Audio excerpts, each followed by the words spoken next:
ان الذین یبایعونک انما یبایعون اللہ، تحقیق وہ لوگ جو آپ صلی اللہ علیہ وآلہ وسلم کی بیعت کرتے ہیں، در حقیقت وہ اللہ تعالیٰ کی بیعت کرتے ہیں۔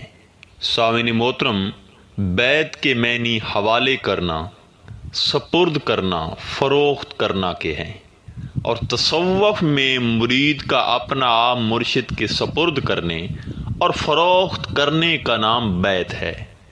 یعنی مرید اپنے تمام تر ارادوں کو ترک کر کے خود کو مرشد کی رضا پہ قربان کر دے۔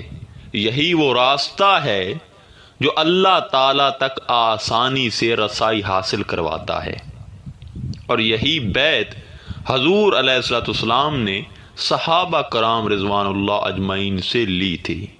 سامعین محترم، اب اس بیعت کے حوالے سے کافی سوال موصول ہوتے ہیں۔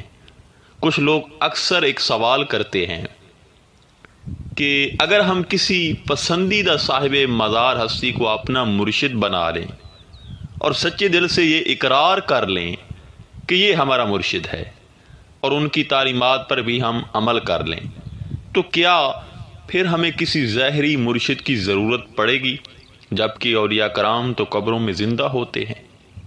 اور اکثر لوگ تو یہ بھی فرماتے ہیں کہ ہمیں خواب کی حالت میں فلاں درویش ولی نے بیعت بھی کر لیا ہے۔ کیا اس صورت میں ظاہری مرشد کی ہمیں ضرورت پڑے گی؟ سامعین محترم، یاد رہے کہ اس میں قطعاً کوئی شبہ نہیں کہ ہمارے جتنے بھی اولیاء کرام، صوفیاء کرام مزاروں کی زینت ہیں، مزاروں میں ہیں، وہ سب کے سب فیض کے مرکز ہیں، اور شروع سے لے کر اب تک جو بھی ان کی خدمت میں فیض اور تجلیات کا سوال کرتا ہے وہ انہیں اپنے در سے کبھی خالی نہیں لوٹاتے، بلکہ بہت کچھ عطا کرتے ہیں۔ حضور سلطان العارفین حضرت سخی سلطان باہو فرماتے ہیں، اے باہو، ایک مردہ دل آدمی سے فقیر کی قبر ہی بہتر ہے کہ اس سے تو جو کچھ بھی طلب کرے گا وہ تجھے آسانی سے مل جائے گا، کیونکہ وہ ہر وقت مجلس محمدی میں رہتا ہے۔ مگر جہاں تک اس سوال کا تعلق ہے کہ اگر کوئی یہ کہے کہ میں نے صاحب مزار کو اپنا مرشد بنا لیا ہے، لہذا مجھے کسی ظاہری کامل مرشد کی ضرورت نہیں، تو یہ چیز فقر اور روحانیت کے منافی ہے۔ تھوڑا سا غور کریں کہ آپ اس وقت کہاں ہیں، کس عالم میں ہیں؟ عالم ناسوت میں ہی ہیں، اور صاحب مزار کس عالم میں ہے؟ وہ عالم برزخ میں ہے۔ لہٰذا ہر عالم کی بیعت اور ہر عالم کا نظام اور قانون الگ ہے۔ آپ کو معلوم ہونا چاہیے کہ پہلے ہم سب عالم لاہوت میں تھے، وہاں ہم سب بے حجاب اللہ کا دیدار کرتے رہے ہیں۔ وہاں پر جو قوانین تھے، جو اصول تھے، اس عالم سے کئی درجہ مختلف تھے۔ پھر اسی طرح جبروت ملکوت میں ہم آئے تو وہاں پر ہمارے لیے ایک الگ قانون تھا، ایک الگ معیار تھا۔ اب عالم ناسوت میں ہیں تو اس کا معیار اور الگ ہے، اور بالفرض اگر کوئی بزرگ کسی کو عالم برزخ سے باطنی طور پر بیعت کر ہی لیتا ہے تو وہ ضرور اس بات کی بھی آپ کو تاکید کرے گا کہ عالم ناسوت جس کا تعلق شریعت سے ہے، اسی عالم میں جہاں آپ رہ رہے ہیں فلاں ظاہری مرشد کے ہاتھ پر بیعت کر لیں، کیونکہ یہ ہوتا رہا ہے۔ حضرت سلطان باہو کون تھے؟ یہ وہ ہستی ہیں جو مادرزاد ولی ہیں، اور باطنی طور پر حضور نبی کریم صلی اللہ علیہ وآلہ وسلم کے ہاتھ پر بیعت فرما چکے ہیں۔ آپ خود ارشاد فرماتے ہیں، دست بیعت کردہ مارائے مصطفیٰ، خواندہ است فرزند مارائے مجتبیٰ۔ دیکھیں، اس باطنی مہربانی کے بعد حضور سلطان صاحب جب گھر واپس پہنچے تو والدہ محترمہ کی بارگاہ میں حاضر ہوئے اور پورا ماجرا اپنی والدہ کے گوش گزار کیا کہ اس طرح حضور علیہ الصلوۃ والسلام نے مجھے بیعت فرمایا۔ یہ سن کر آپ کی والدہ نے فرمایا کہ اب تمہیں کسی مرشد کامل سے ظاہری دست بیعت کر لینی چاہیے۔ بیعت تو میں کر چکا ہوں۔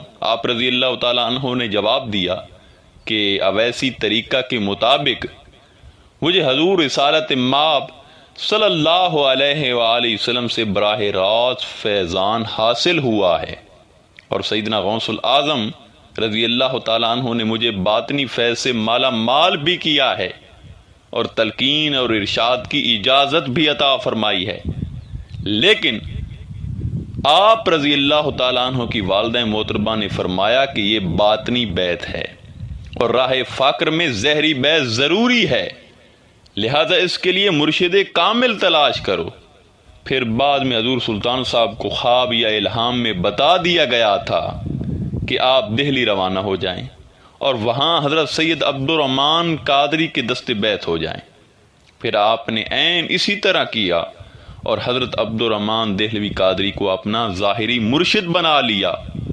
اب دوسری مثال بھی آپ کے سامنے ہے کہ پیران پیر غوث اعظم دستگیر حضور شیخ عبد القادر جیلانی رضی اللہ تعالیٰ عنہ، جن کا قدم ہر ولی کی گردن پر ہے، جن کو معراج کی رات ہی حضور علیہ الصلوۃ والسلام نے بیعت فرمایا تھا، آپ مادرزاد ولی ہیں اور جن کی مہربانی اور کرم کے بغیر کوئی فقر اور ولایت کی خوشبو تک کو نہیں پا سکتا، مگر اس مقام اور مرتبے کے باوجود حضرت شیخ ابو سعید مبارک مخزومی کو اپنا ظاہری مرشد آپ نے بنا لیا اور آپ کے ہاتھ پر بیعت کر لی۔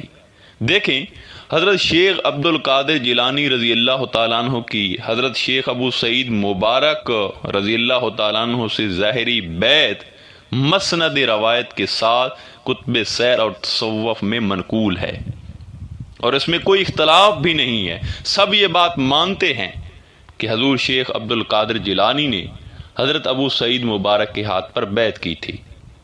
مگر اب سوچنے کی بات تو یہ ہے کہ سیدنا غوث العظم رضی اللہ تعالی عنہ کو سب کچھ تو اویسی طریقے سے مل چکا تھا، مگر باوجود اس کے حضور شیخ عبد القادر جیلانی کو پھر ظاہری بیعت کی ضرورت کیوں پیش آئی؟ تو سامعین محترم، یہ روحانیت کے اصول ہیں، قوانین ہیں، یہ فیصلے ہیں، لہٰذا ان کی پاسداری کرنا نہایت ضروری ہوتی ہے۔ لہٰذا آج کی اس گفتگو سے نتیجہ یہ نکلتا ہے کہ اگر کسی مادرزاد ولی کو باطنی بیعت ہونے کے باوجود بھی کسی ظاہری مرشد کی ضرورت ہوتی ہے تو ہم کون ہیں یہ کہنے والے کہ ہمیں ظاہری بیعت کی ضرورت نہیں؟ لہٰذا باطنی طور پر آپ بے شک بیعت ہوں، لیکن ظاہری بیعت بے حد ضروری ہے۔ انشاءاللہ تعالی ملتے ہیں ایک نئے موضوع میں، تب تک اللہ نگہبان۔